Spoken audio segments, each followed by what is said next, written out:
Welcome to the Slop Temple. We pray this video helps. In this video, I will show how to change a Ford Focus key battery. First, you'll need a small flathead screwdriver and a fresh CR2032 battery. Make sure you have a clean, well-lit area to work in. This simple task usually takes just a few minutes, so you'll have your key fob working again in no time. Let's get started with the first step. Now, let's open the key fob. Look for a small slot, usually on the side where the key ring attaches. Carefully insert the tip of your small flathead screwdriver into this slot. With a gentle twist, the two halves of the key fob should begin to separate. Be careful not to use too much force to avoid damaging the casing. With the key fob open, you'll see the old battery. Take a moment to note its orientation, specifically which side is facing up. Gently pry out the old CR2032 battery.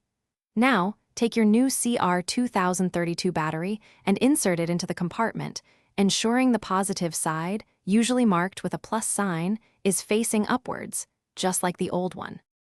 To finish, carefully align the two halves of your key fob and press them firmly together until you hear a satisfying click. This confirms it's securely closed. Now, test your key fob's lock and unlock functions to ensure everything is working perfectly. Also, remember to check the description below for a link to Little Tree's black ice and other great deals. Thanks for watching. Thanks for watching. Consider subscribing if we helped you.